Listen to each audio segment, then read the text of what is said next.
Hi everyone, and welcome once again to another webinar in the series Restart 2021, organized by the Friedrich Naumann Foundation for Freedom in partnership with EconomyNext.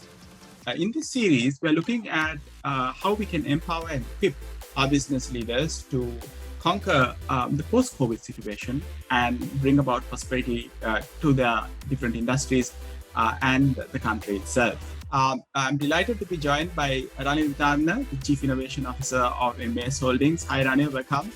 Randhula Silva, who is founder CEO of LifeX, and last but not least, my good friend Ruwindhu Peiris, who is the Managing Director of the Sri Lankan office of Stacks. Welcome to all of you, and let me get straight underway. I'll start with you, Ranil, because to create an organization that is continuously innovating, we need to have a culture of innovation. And I think something that we all agree that MAS has done quite successfully over the years. What advice can you give to other organizations about setting up a culture of innovation, particularly if they don't have the kind of resources that MAS does? So I'll take it from the back end, Imran. I think that it's probably easier to create a culture of innovation in a small organization than it is to create one in a large organization. And so when we wanted to become an innovative organization, we actually had to decide whether we wanted to become an innovative organization or whether we wanted to have an innovation function in a large organization. And we actually chose that we wanted to be an innovative organization, and that was a very conscious decision, and you have both options. In order to do that, what we did was we went to the mecca of innovation, essentially to Silicon Valley, and went and met a lot of companies. We visited Google, Facebook, and some of the companies that we visited actually no longer exist also. Because they, I guess, were not as innovative. We also went to some of the smaller startups, really trying to understand what does it mean to have an innovation culture and what do you need to put in place in order to make that happen. So a few learnings that we had was, and some of these are tougher to do than others. So one was that innovative culture it comes down, it's a top-down thing as opposed to a bottom-up thing. And so that means that everyone in the organization, starting from the chairman downwards, needs to behave in a certain way, and they all need to change their behavior in order for us to create this, that culture. Firstly, it has to be a culture of we'll say the risk taking, and risk. When people say risk taking, it is not about taking absolute risk. It is about what I call calculated risks. So a risk aware decision making. So what I say is most companies have risk averse decision making. You need to get to a culture of risk aware decision making. And so as you then, as you present it, when we present something, we say, yes, this is here, these are the risks of it not going right, and so then everyone makes a decision and it's a collaborative decision. And if it doesn't work, it doesn't work. So that's the first thing. The second thing is that you have to accept that innovation intrinsically means failure, right? And failure doesn't mean that an individual or the organization has failed. It is that we haven't been able to reach that particular objective that we wanted to get to, and more than likely it is to do with internal capability or external market forces or something like that. That means that we can't get to that, right? Doesn't exist a good fit, and therefore you pivot. And you say, okay, either we stop this or we change the way we are going or whatever. And so as an organization, you need to be really, you need to have that mindset. And and also the other thing is that actually failure teaches you more than success. If you go and find a person who's been successful in everything they touch, That's all they know. They don't know about getting punched and falling down and standing up again and all that story. So you have to sort of get to that sort of knowing that things are not going to go right, and people who fail, you can really go and hindsight, understand why this didn't go well, what could we have done better, what data could we have acquired earlier in order to have made a decision to stop. So you might say I'm talking about innovation in general, but no, the culture is a coming together of multitude of things that sort of make you that entity, so that everyone starts then not having the fear to come up with ideas and showing you the idea, and that sharing things. The other thing is that your hierarchy needs to be really narrowed down. The hierarchy is administrative. It's not in ideas or capability, right? So that having that very narrow hierarchy, decision making being fast, those are all things that really enable that kind of a culture to be built. Thank you, Ranil. Beautiful words. I think it's something that you've tested out, you've seen it, and I think these are lived experiences. Randhula, Ruwindhu, you want to add something to that? Because I saw you all itching to do so. I know you all have a lot of experience helping companies do this.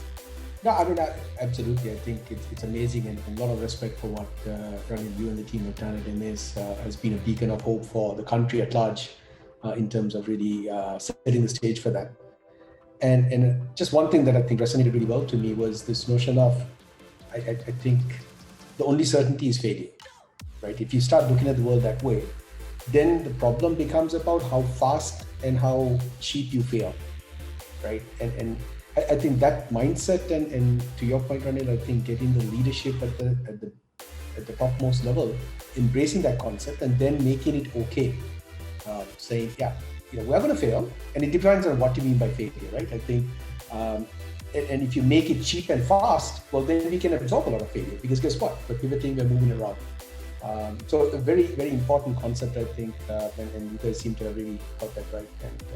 And so that resonated to me. I think one thing I wanted to add there is on the cultural fact, and the fact that I work with a lot of entrepreneurs who are coming out of MS, who are ex-employees of MS. So I think that culture of innovation really sitting through from every employee, regardless of a hierarchy, really shows through by the caliber of the entrepreneurs that we work with through, who sometimes are ex-employees. But I think one thing I wanted to instate is that it's, I think fearlessness and risk-taking needs to be from top down, yes, but innovation is not always top down. It most often is a very flat thing, and most often always also bottom up. So we can discuss about it in detail after this. Thanks, Randhula. I'm going to stick with you. While failure is a fact, and we must embrace failure, we also want to set out to be successful. And one of the ways to do that and to be meaningful is to look at the kind of future challenges that maybe the country or the industry is going to face, and then look at mapping the opportunities to address those challenges in a very sustainable way. I think that's really the path to future success. Any advice you can give around, companies, organizations, or even individuals who are in that mapping phase, or where they're looking at where are the opportunities? Yeah, thanks, Imran. I think a few things. Firstly, to note, there is, if an organization is interested to get into solving real-life challenges faced by humanity, the planet and the people, first and foremost, it needs to be done for the reason of wanting to address that very challenge, not to tick a box, not to penetrate a market, not to gain market accessibility alone. I'm not saying that because I'm a millennial. I'm saying that because if you chase after that goal for that reason, you're bound to fail. Because, different markets, as you all may know, are looking at very different things. Things like human rights, societal care, and traceability and origin, have come into play, and these weren't real matters in a lot of sectors maybe 10 years ago. But I think what's important to note is that people are no longer listening to what the companies are saying, but are looking at what the companies are doing more closely than you think. So the only way to really get there and to really lay down an accurate map is becoming a conscious business yourself in order to cater to that changing trends and to really win the 2020s and beyond. I think is when businesses are ready to do good while doing well, and it's possible.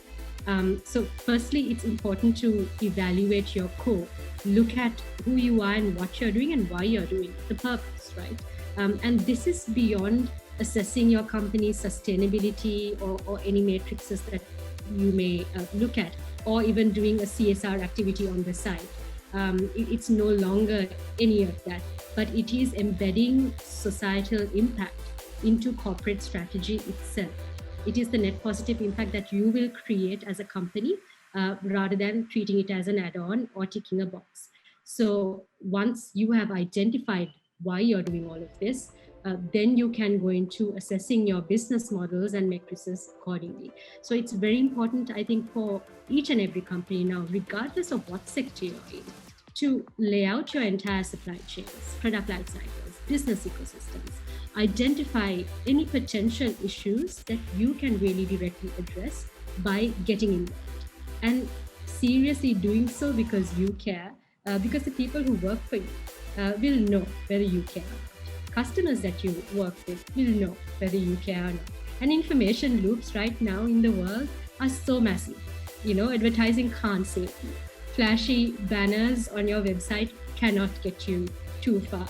So it's very, very important that you have it ingrained in all of your processes.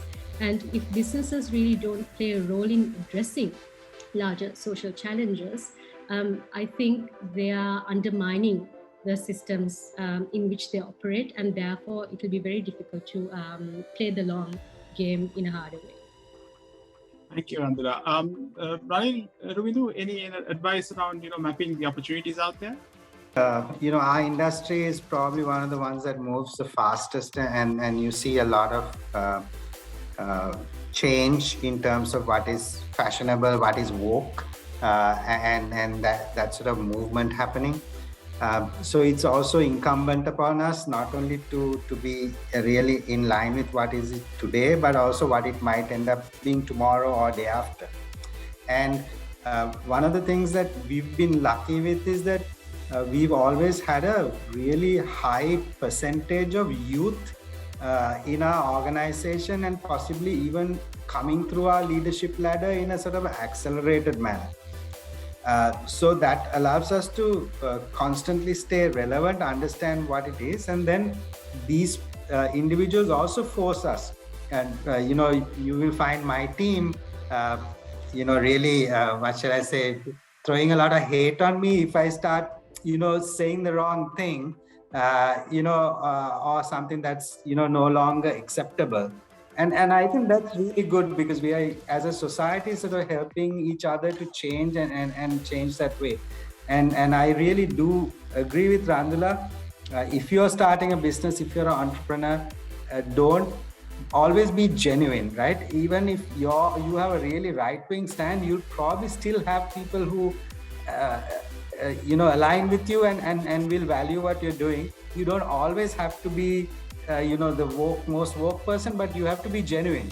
As long as you're genuine, people will know you're genuine and support you or not. But the day they find out that you're being fake, everyone will leave you. And you don't really want to be there. Ruwindhu? Oh yeah, I think absolutely. I think you guys covered it. I think the one thing that hit me, I guess, was this notion of authenticity. I think it's more than ever before, it's really come to call, right? And to Randhula, your point, the information loops, the access to information, the vistas that people kind of look at you, it is just ever growing. And I think it's hard. I think this notion of having to live in vulnerable states, right? It's not easy. I think the few of us, I know, I'm definitely speaking for myself, where try to pretend to be a digital native, which I'm not. And this notion of vulnerability actually is a hard thing, right? It wasn't how we grew up, candidly. Right? Growing up, it wasn't cool to be vulnerable. To show your weaknesses was not a cool thing, and actually you didn't achieve things in life if you were perceived to be weak or if you perceived to not know the answers, right? So it takes a lot of unlearning and unpacking, I think, to be able to now realize that, no, you know what? If you are anything other than that, then unless you pretend to be knowing all and saying, yeah, I've got it all going, people are going to call you out, right? And so I think it is that, and you see that in companies and organizations where they're tussling with this. And then it's not out of bad interest or intent. I think when I look at it quite often, it's really the generational gap sometimes where there's a set of people and leaders who grew up in a state where you couldn't be vulnerable, candidly, right? And it just had other implications. So anyway, I think we're getting to it, but it's great to hear. And I run into your point with the, our average age of stacks is 27, and they keep your basis, right? And it's amazing. I've learned so much every day. Wonderful. Thank you, Ruwindhu. Wonderful insights, I think, from all three of you. I'm going to come to you again, Ruwindhu, and this time it's about something that we don't really always focus a lot of attention on. That is about execution. And I want to pick your brain about what are the advice that you have for people about executing an innovation strategy continuously, in the organization. No, and something extremely close to heart, Imran, and you and I have had the pleasure of working together. So I think a large part about why we kind of got down like house on fire was because of our common interest of just getting things done, right? Ultimately, that's what matters. You need to show in results, right? And I think it's quite the starting point for everything. And Randhula, you brought this up, which is utmost important, is starting with the why. What's the purpose, right? And if you think about it, I think this day and age, honestly, a lot of the base executions are automated. So it's a system doing it. It's a digital system doing it. And if it's not taken care by a system or a digital and you're trying to get humans to get involved, then it's a waste of trying to get humans to execute on that. So what that means is, by definition, execution projects are complex, gnarly, and hard. That's why it's coming to you, right? And in that situation, it is so important to keep reminding yourself about the why you're doing what you're doing, and to be able to sustain and to keep pivoting and iterating, right? So I think I can't underscore how important it is to really start with the why and keep embedding that and making sure that that's felt and persistently kind of communicated throughout the whole process, right? So to me, if there's one thing I'd say that is a measurement of is something going to get executed or not, is to ask the team individually in different forums and see how equivalent is the why, right? If you get 5 different answers, you're guaranteed job's not going to get done, right? And you'll be surprised how often when you ask someone why you're doing what you're doing, like, I don't know, I was told to do it. Done. It's not going to happen, right? So that, to me, that's the primary factor. But getting into, I guess, if you think of a formula or a mechanics, and it really is a formula, at least in my experience. I can't tell you where I borrowed it from. I'm sure it was from a multitude of different books, but it kind of equates to focus times daily improvements times time. Those are, if there were 3 attributes that define execution success, to me it's those 3 things, right? And it really is a multiplier in that sense, right? You have to be fine focused. In today's age, more than ever before, there's so much happening. You can't be everything to everyone. You got to really figure out what the fine focus is, the execution is, what those are is really important. Daily improvements, I think it stems from the whole fact that if you can't measure it, you can't, improve. And that notion of and daily sometimes may not apply, but I think in today's day and age, there's such a sense of urgency that you do need to have very short iterative cycles of how you're measuring, and then trying to borrow from what you said, this ability to pivot comes only from that, right? The only way that you can fail fast and fail cheap is if you have enough of right metrics that you're measuring on very short leashes to be able to educate yourself and then understand what navigational path you need to take based on the results that are coming. So that's the second most important thing. And then, finally is you need to give it time, right? You've got to persist, right? And I think that's another aspect that I think sometimes we fail is, and this comes probably from the instant gratification, mode that we're in today. There's just such a sense of urgency, and that's good, right? You need to act fast, but you also need to understand some things do take time. Persistence has to be invested into, right? And you've got to be willing to go the distance on some of these things. So that's an area I think that we need to keep bringing back, and that's where probably the older generations, I know definitely, when I speak to my mother and her vintage, I do that consciously because I know I'm also very impatient about things. But that they've had that, right? They've had that staying power, and it's paid off. Right? So to me, those are the three things, right? Focus, measured improvements, and time. If you can do these three things in cohort, it has an amplifying effect, and you get execution success. Wonderful. Ranil, Randhula, you'd like to add anything on execution? Yes. So Ruwindhu spoke about the fact that, when you say innovation, lots of people think that it cannot be measured, or you can't have. So the innovation is a very, it's a step-by-step process that you go through towards, that ultimate goal. And there's a lot of things there that has to be done in order for you to really be able to say, okay, I'm creating value. I'm better today than I was tomorrow or yesterday, and I'm going to be better tomorrow because I have more knowledge. And the thing is that as a leader, also what you have to realize, and that's really important here, is that you need different skills at different places in an innovation journey. And so as a leader, what you have to do is to keep making sure that those right people come in at those right stages. When you get to really on execution mode, then you need very little innovators and multiple execution people coming in. And so if as a leader or a business leader, you're trying to say, you can't just put 3 guys and say, go out there and make this for me. You need to still play the CEO role and make sure that team is properly equipped with the right skills, that you're bringing in the right leadership at the right time with that right skill. And I think that if you get that right, then it's relatively easy for you to drive innovation in your organization. Thanks, Ranil. Randhula? I think the point that I wanted to add was the importance of cross-functional, multifaceted teams. It's absolutely important. I think also coming in at different parts of the process when taking it to market or execution, but also from the inception itself to have very different skill sets and very different walks of life and learnings sitting around the same table to really break it down and put things back together. Ideas, innovation, and futuristic things comes from the most unexpected people sometimes, and it's important that an organization and leadership gives space for that. So I think that also is very important. Thanks, Randhula. And I think I'm going to, come from your point to all of you. I have a very general question that I want some insight from all of you.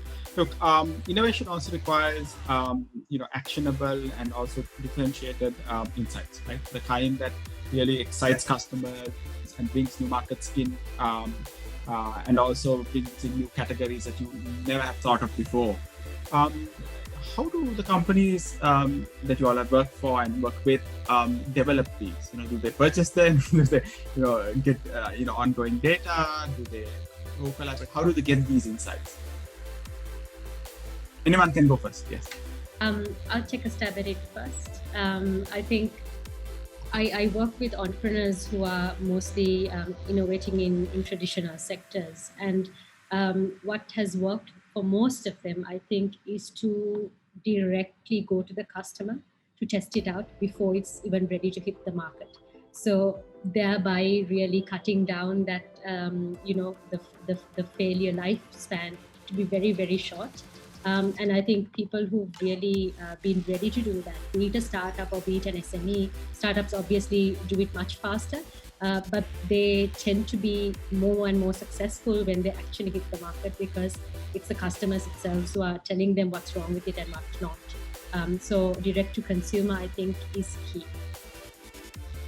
Maybe Randhula, I'll take after you, because maybe to add a little bit, given that I come from a sort of corporate sector, we've managed to disrupt some of our strong customers, businesses, and most of the time it's because when we go and do the consumer work, we have realized that they are saying things that somehow the customer doesn't seem to understand when they do their consumer work, right? And this has been something that's baffling me, and then I realized that when large companies who are established in marketplaces do consumer work, they are not really listening to everything the consumer says. They only ask very specific questions about a very specific solution, and they take it for granted that they are the ones who know the best. Now, when you see such a company, I think that's where disruption is rife, or they're really ripe for disruption, and so that's one side. The second one is that the younger generations, or the next generation, or the one that's coming after, the advantage of them is that they also don't come in with this fixed notion about what should be. They will question everything that you're doing, and so which is again is why they can innovate into situations that we might take for granted, and we might be very happy or satisfied with the status quo that has existed. So I think it's really important to have the right people asking the right question from the right number of people as well. So you don't need to do a 5,000 person or 1,000 person consumer study in order to go and disrupt a thing. If you talk to the right 5 people, you get enough data to allow you to go out there and especially if you listen to startups, they talk mainly about a personal issue that they had, for which they were solving for, that then they found out was everyone else's problem. And then as they went, they sort of pivoted to make sure that quite a majority was addressed by it. So I think large companies have this really big problem, and they need to fix it if they want to continue to stay relevant. Great points, and I'll just add to it. I think, to me, as I've looked at, and particularly from an investor hat, and as I've looked at things, I think first is to really dig deep and say, are you solving a problem or an existing need, or are you creating a need? And honestly, quite often that clarity doesn't exist, right? And how you approach gathering data and insights is actually very different depending on what you're trying to do. Right? If you're creating a need, then it's a very different, it's like Steve Jobs had a view of saying, hey, there is going to be a market for this precision design, and that you can't go ask the customer. They don't know what it is, right? You have to bring it to market and bring it to life. But I think my experience, at least, you talk to startups, and that becomes their excuse for not gathering stuff that they should be gathering. And you're not creating a need, you're solving an existing problem. So shut up and just go get the data, right? So I think it starts with that, right? First, really be clear about what you're doing, and then approach it the right way. And for which I think is 80% of the time for most people, you're solving an existing problem, and you're trying to be more efficient and effective about how you solve that, right? That's what most businesses are trying to do. I think the data is there, man. It's a treasure trove, and it's increasing on a daily basis. You just think about the amazing amount of insights that are gathered out there on review sites, to comments, to just whatnot, right? I mean, their whole life stories are put out there right now. Now, how do you access them? This is something I'll share a bit of experience from Stacks, and something that in the last 2 years, candidly, has definitely disrupted our business and has been a great positive advantage for us in winning new business. Is we invested and created a tool which we call Social Sense, which at large really kind of goes and Ranil, you mentioned about typical way of gathering insights is you go do a survey, right? So that's an explicit survey. You say, hey, price point versus features versus durability. You try to get it gathering and use a statistical model, and that's great. But if you were able to gather implicit insights, which is what people are putting out there on the review sites, and capture them at that moment, at the most frustrating moment to the most wow moment to the aha moment, and really see how they described it, that provides an insane amount of insight into that. And so we developed this capability to go scrape these reviews and write NLP, to natural language processing, to really get to sentiment analysis. It's been such a winner in terms of our space of going to private equities and companies and really helping them uncover information, insights about their own products and what their customers are saying. As we all said, you need to be customer centric, and customers are telling you this. You just need to be able to know and to listen to them. Right? And so the data is out there. It's just about how you go access it. And there's every day there seems to be some tool out there making this available to you. Right? So I'm going to put this out there. I think one thing that I've noticed in our startup ecosystem, a lot of companies changed a bit. I must confess, I haven't been as active in the last 2 years. So what I'm saying is 2 years later. But we just don't have enough plug-in into what's out there, right? Our teams are not using data available freely, tools that are available freely. It's out there, right? They're trying to really, what you could do like this, they're trying to go around their head and touch their nose. So I would say start with the mindset. I think the easiest way is to say the answer to my question is out there. It is out there. I just need to go find it. If you start with that mindset, you'll do really well for yourself. I think a lot of people don't start with that mindset. I think that's beautiful insight, Ruwindhu. I'm going to just stick with you because one of the things that is very interesting is how investors look at companies, right? And I wanted to get your advice as an investor on how companies should look at positioning themselves through their innovative efforts to attract the right kind of smart capital. The one that really elevates the valuation of the company, because there is synergies, going forward where the investor can actually add value. Very few people do that because they focus on getting any money at any time. But this is something that they should be really focused on if they want to create, exponential value. Any advice around that? From my personal experience of me having dabbled a bit and invested, I haven't done the latest thing. I think I'm still losing money than gaining. So that probably isn't a good benchmark of success. But absolutely from my day job, right, where we assess private equity firms, kind of make large ticket investments and help them materialize. I think it boils down to two things that you touched on them. One is, as a company, I think when you try to engage with an investor, it is really important to really understand that it's a two-way, right? I think that what can you get out of this investor? And again, very few people have really asked, why do you need the money? Right? That the question has to be really well understood and what are we going to do with it? Right? If the answer is that I need money today, well, that's probably not going to cut it with an investor, right? If you, and that's a famous saying, right? I think if you're going to an investor when you need money, you're probably too late. You missed the bus, right? You haven't done your job right. You need to go asking for money when you don't need money. That's the right time to go ask for money. And that just shows, I think, there was one litmus test of knowing how to do it. It's kind of having that understanding. And you need to understand what's in it for an investor. Again, it comes back to put yourself in the shoes of the investor, right? So there's a lot of conversation about trying to justify or give a view of current valuation, which is important, obviously, to come to cash, to equity that I get and whatnot. But so there is a lot of conversation and defense or defending my current view of the valuation. And in some case, complete absolutism or very little emphasis on, okay, whatever valuation X today is, here is the 3x, 5x potential and what I'm doing to get there. Because really that's what an investor cares about, right? It doesn't truly matter what it is today. What I care about is I'm going to join you from today. What can we collectively go make happen in the next 3-5 years? So I think that understanding is very important. Right? And particularly with regards to innovation, I think in conversations that I've had, it ends up being so caught up squarely on technical innovation or software innovation or product innovation, right? And first of all, I think a lot of people, I would say it's probably only 10% that it's really innovative.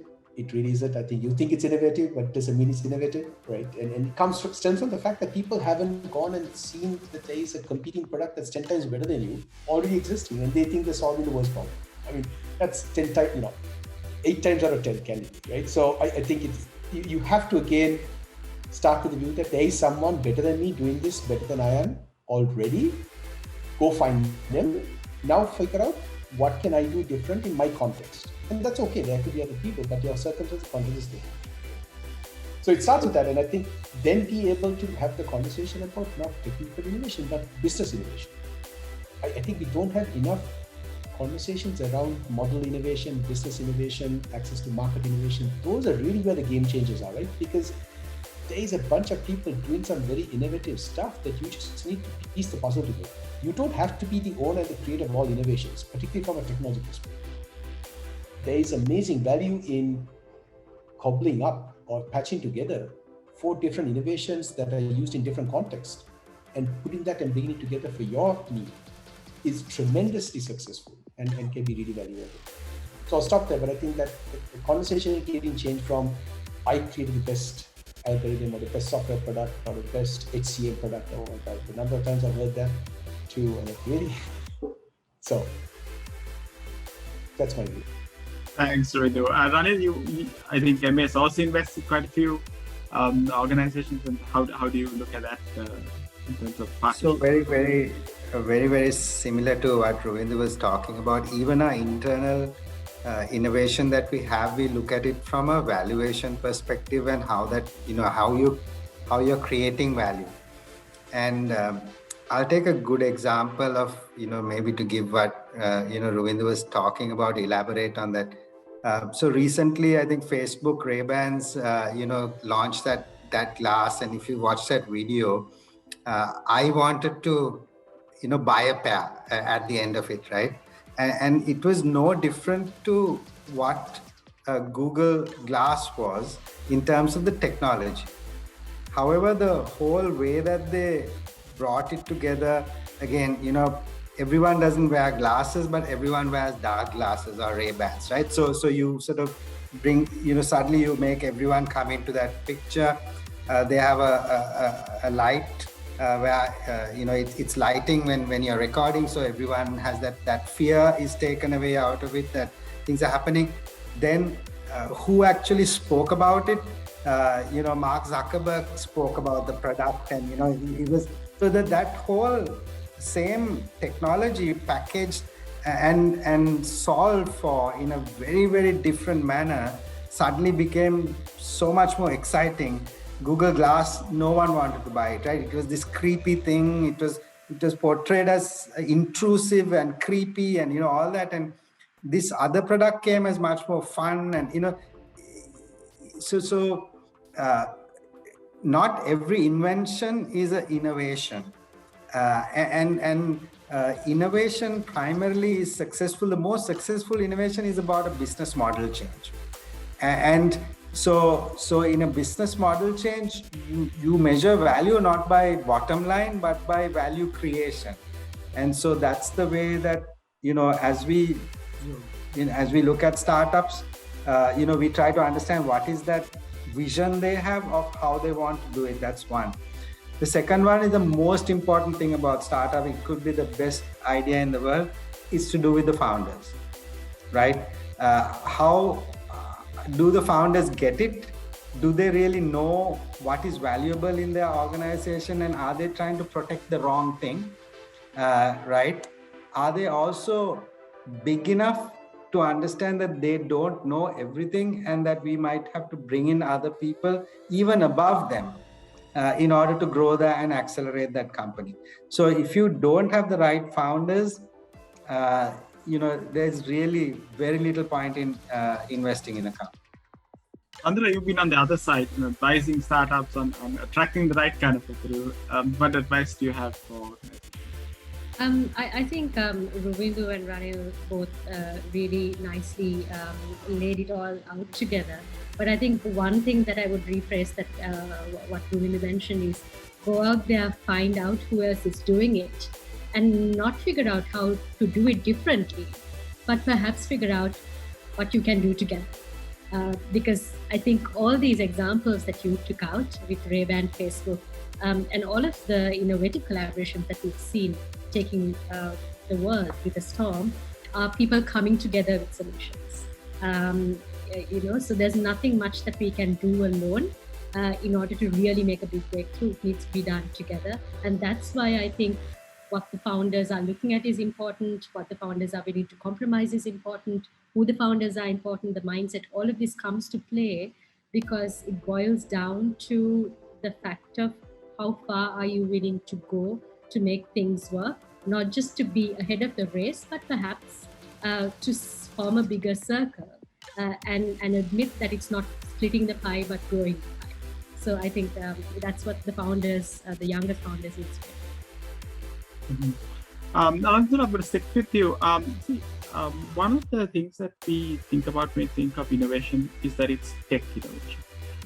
And you work with the Good Life X, and one of the things that you work on is innovation in traditional areas. And I remember, I think it was Shalin from Sparsilon who was on this program said, we are a beautiful country with so much of flora and fauna and so much to innovate, rather in addition to tech innovation. How do you bridge this gap between, the traditional perception of innovation and where it's actually most required? Yeah, thank you, Imran. I think what Good Life X is made to do really is to disrupt the traditional sectors. And when I say traditional sectors, it really is to optimize the best that Sri Lanka has to offer. I think Ruwindhu was part of this discussion where I think a few years back where Island of Ingenuity came to play with all the luscious abundance that we have to offer. And ever since independence or even before, we've not been really doing anything differently there. It's pretty much still where it's at. And on the other hand, the sectors that are working in those traditional areas, they have so much potential, but are focusing on optimizing operations or end-to-end tasks and maintaining that for decades and decades and decades. And on the other hand, we have so much of excitement around tech innovations and tech entrepreneurship. And from where I started to work in private sector development 10 years ago, and that began with startups, the focus area was purely tech-driven and pure tech. And this was seen as not as a means to an end, but an end itself. What needs to be understood that tech and technology is really important. It's a tool. It's a tool that enables all of us to really disrupt and make a big leap. And make a big leap in what? This is what we are trying to disrupt and innovate. And that's why the traditional sectors are really very important.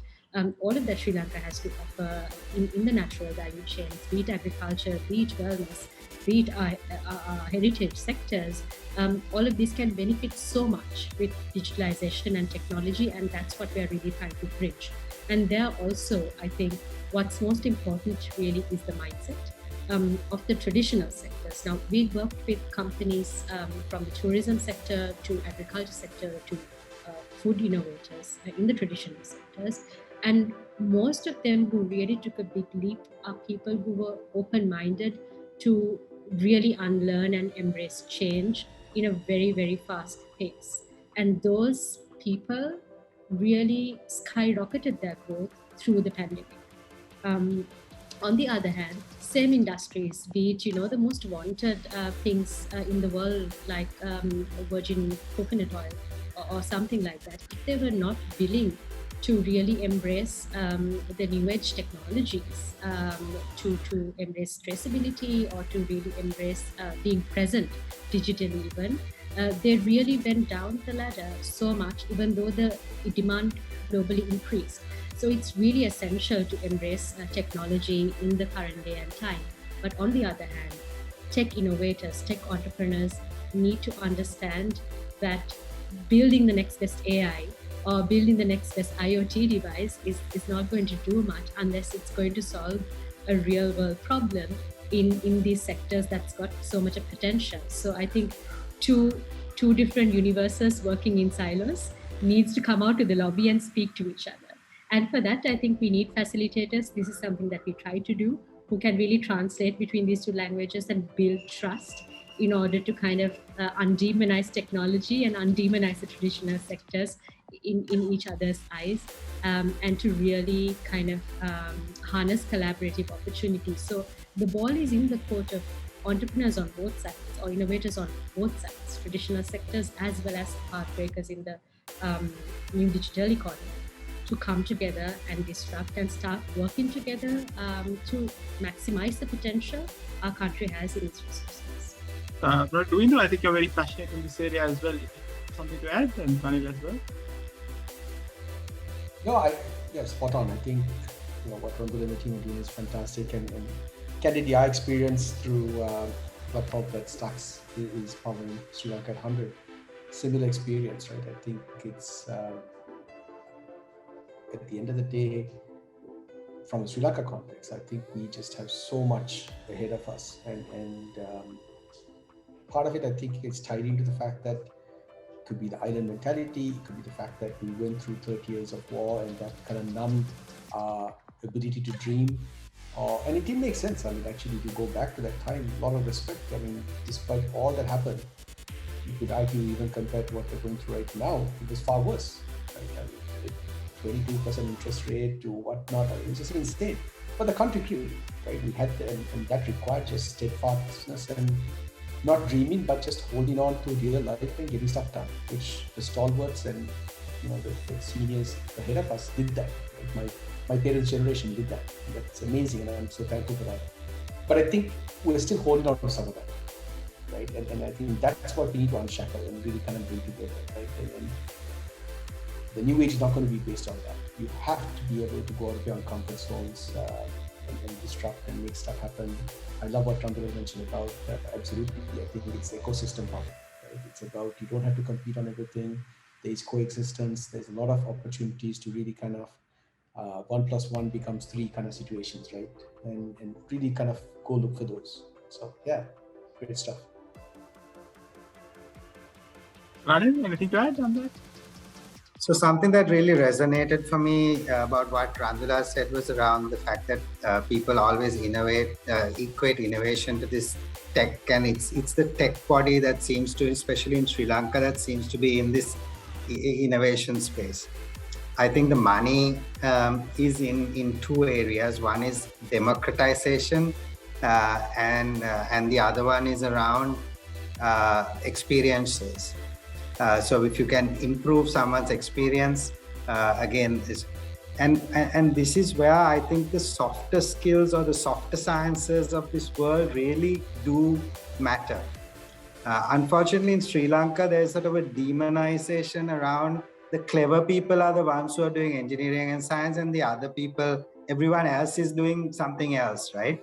And honestly, until we change that mind and make sure that these creative people are the ones who can take the tech and make it really valuable, right? So they are the ones who can really exponentially take that and deliver that.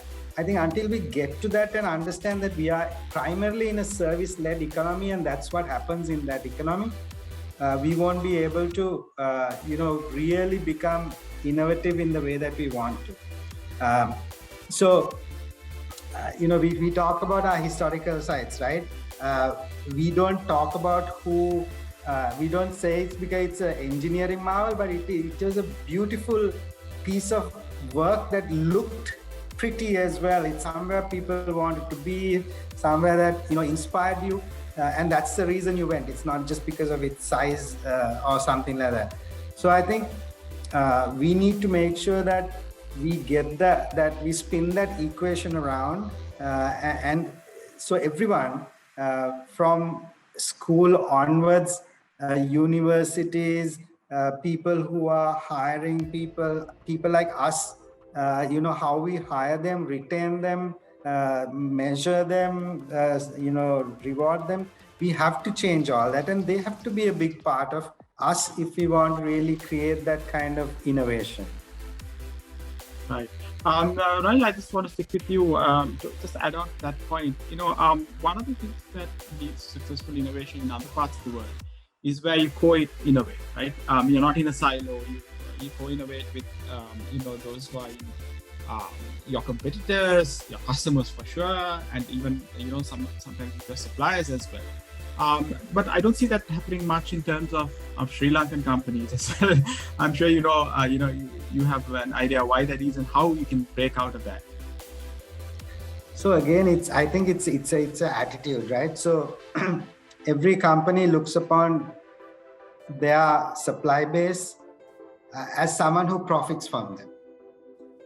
If they just change that to say, this is a company that can make me better, I think then you will then see them as a partner and an enabler, and you don't mind sharing your profit with them because you know that they're going to return it back to you. Especially MAS, that's where we actually changed the dynamic when it came to our customer base. We were what we call an OEM, or just a cut and sew manufacturer, but we changed that dynamic where our customers, we showed our customers that they can win in their marketplace because of what we're taking to them. So I think your supplier is your biggest ally, because if you win, the supplier wins, right? And so that is from one side. The other side is there's also a lot of infrastructure that other people have paid for, right? Our university systems, our art centers, all these things where you have people that you can go and work with. And as long as you know how to articulate your problem very well, you will find that they will also become big allies who want to work with you, right? You see that product BioClean that you see in the market is like one of the biggest success stories around a university working together with a local company, coming up with a product that has smashed all the international brands out of sight, right? And the university is profiting from it, from every bottle that is sold, and the local company is profiting. So I think there is a massive opportunity for us to really make that happen. As far as competitors are concerned, I think again, it's the definition of a competitor that is important. And I think a competitor, say for instance, the Sri Lankan scenario and the way we work, we own something like 0.25% of the world's apparel industry. So if we get together, we can actually maybe be a bigger force, and we can really demarcate what we fight over and what we don't. And so you can really go. So again, it's about defining the challenge and seeing whether you're trying to be better than this competitor or you want to be a world force, and therefore everyone work together so that Sri Lanka becomes a world force, right? So that you can just change the definition and then, change that whole way that you approach it. Randhula, Ruwindhu, anything on co-innovating that you would like to add? What you've seen? No, to me, what resonates from the last point you said, I think really resonates. I think it's all in the definition, right? I think, and we need that. We need more and more all of us going after bigger outcomes and bigger objectives, right? I think time is short. We really are blessed. I think despite all the stats that you might think are against you, it's the best time in humanity ever to be alive. And I think we owe it to the future generations to make the most of this, because I think also at the same time at a tipping point, we know it's inevitable. Right? We just know that we've done a lot of damage to the planet. There's going to be stuff happening. It's not if, it's when, and it's happening already. So, as the books of history are written back 100 years from now, and they look at us and they kind of, how are they going to read it, right? Or what are they going to write? Is it that, hey, you know what, these guys had everything going for them. It was all laid up and they weren't able to think big. And as a result, we floundered. Is that what the story is going to be? Or are we going to rise to the challenge? And to me, that's really important. I like the way Ranil put it, right? I think by defining a bigger ask and a bigger responsibility, you really all of a sudden, who used to be a competitor now becomes your co-partner, right? And in some places you can choose to compete, in some places you can choose to be co-partners, right? It's all in the definition and how you do stuff. So I love the way he put it, and I'm a big proponent of that. Randhula, you have anything else to add as well? Yes, I mean, music to my ears, beautifully articulated by both Ruwindhu and Ranil. I think what's most important, looping into my first entry to this session also, is that all of this would really come together if we look at creating positive societal impact as a whole. That there's a larger challenge to be met, and we can only do it together. And we can, in one generation, we can make things turn around, but only if we work together. And the problem is that we are still working in silos, that we imagine the universe ends at our nose tip, and that really needs a shift. And then only will a needle will shift. So I think systemic change is needed for all of us to thrive and grow. Not only as a society, but also in businesses, to bring back greater value to our shareholders, but also to the larger stakeholders. So it's very, very important that we change our perspectives. And I think the younger generation's already doing this, but I don't want to stick to generational definitions. I've seen very many Gen Zers and millennial-minded baby boomers. So I celebrate everybody who is for innovation and for future. And I think a good thing that's happening around the world is, especially with the pandemic, this need and the action and urgency towards this has changed and accelerated because of the pandemic, and that's a good thing. I just have one final question to all of you. This question has been asked many times from me in boardrooms, among startup founders, etc. How do we commercialize our innovations? I think that's ultimately, a very important outcome, both from an organizational perspective, but also a national perspective. I think that is where we're really, really lacking as a country as well. Thoughts on that from all of you in any order that you would like to contribute in. So maybe I'll go first on that one. I think this is the biggest question, right? I mean, the difference between an invention and an innovation is around, taking ideas and converting it into cash, right? And so I think that is the biggest area that we falter in, because we are not in a big market to begin with. And so as a result, and we are also not known for coming up with products or solutions historically. If you go anywhere in the world and talk about it, they'll talk about the beaches, the elephants, maybe even about the war, but really not in this sphere. So in that sort of a disadvantage that we are in, we have to learn to compromise. We have to learn to form alliances, and we have to. We might not at the beginning be able to realize the full value or the potential of what we have, and we need to give a cut to someone in between who might be able to make it a reality. However, 5% of a billion is far better than 95% of a million, right? So we have to sort of put that cap on and sort of understand how we want to go to. So in all cases, approaching markets that are unfamiliar with you and that you don't have an established reputation in is tricky, and it requires a lot of perseverance, knocking on doors, getting rejected, because it's not, I don't know whether everyone knows this, but it's not the best product that sells the most, right? It's the company who can sell best that sells the most. And so you have to sort of get this into your head. And just because you have a good product or think that it's going to automatically walk out of a door. And so as much as you're good at everything else, that final leg, if you are not good or you don't found the right alliance or you don't hire the right person in, at whatever the cost that person might be, right?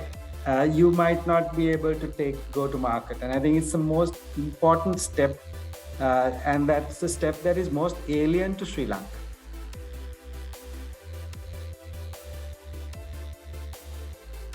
I think one thing, a couple of things that I'd like to add there is looking for different kind of alliances and people to partner with, especially for smaller holders, smaller companies who are ready to scale out, ready to go out, but need perhaps even different type of logistical solutions that they can't undertake on their own. It's important to look outside of the box and look outside the normal linear way of, the immediate next step, and to look for different alliances and partners who can solve that problem for you somewhere out there. So the type of questions you ask, the type of partners that you approach really, really matters when it comes to scaling. But I think before going to that step, many times we've seen working with larger Sri Lankan corporates that scale, the question of scale itself prevents companies from launching or experimenting a pilot. And that shouldn't be the case. You shouldn't paralyze yourself, and you shouldn't have that come as a roadblock or as a barrier in order to go into experimenting a very futuristic or taking a product to a new level. It's important that you just get yourself out there and embrace that fearless attitude and get yourself out there into market and test this product or pilot it before you have all the answers. It's okay to have ambiguous environments when you're testing and piloting a product without trying to get all the answers. So I think those who really will thrive are those who will thrive in ambiguity and are willing to get yourself out there first in order to try something out, because we get a lot of answers when we are in action than we are really, trying to get all the numbers aligned and all the answers aligned. Yeah, no, absolutely. I'm going to give a bit of a different slant, I guess, on this. Imran, if I understood the question correctly, also it's about, hey, how do we make this work for us, right? And maybe start with Sri Lanka, right? So we create innovation, and I guess the measurable outcome is how do we get towards a developed nation, right? Because a lot of these are bodies, and just to put it in context, it's sad in some way because we're worrying about, like, what is it, 10 billion? If you have $10 billion next year, I think we'll be in a much better place than we are. I mean, we're struggling for 2 billion to get over this debt crisis, but 10 billion will do a lot of wonders, right? And that's really sad. If you think about 10 billion in the grand scheme of things, is such a small number today, right? And we are a nation of brilliant, amazing people who have gone and done so much. So I think, to me, that's why I really caught on Randhula and the team, and Ranil, you also involved in some of those early conversations when we came together and said, let's think of ourselves as island of ingenuity. And I like that word, ingenuity, then innovation. It's a play on words, but two factors. One is that I think innovation, there is a lot of perceptions already setting, right? There's a hard notion of, there's an innovation index, there is who's innovating versus not, and a point of opinion. So always kind of trying to struggle about trying to reframe what innovation is in your context. Ingenuity appealed to me because it was still a bit, Randhula, to your point, ambiguous, and you can thrive in ambiguity, right? Because you get the opportunity to define this now, right? And the definition of kind of, quality of being clever, original, inventive, it becomes now part of your DNA, and I think it really is true about Sri Lanka, right? I think a lot of, in many ways, majority of us, I'll be honest, right? I think by definition are low on ego, you could argue in some ways are not as patriotic as we should be. I know you get a lot of criticisms, right? If you have Sri Lankans who've gone abroad, you have this, some puppets saying, but they are not with the Sri Lankan community, they are now working with others.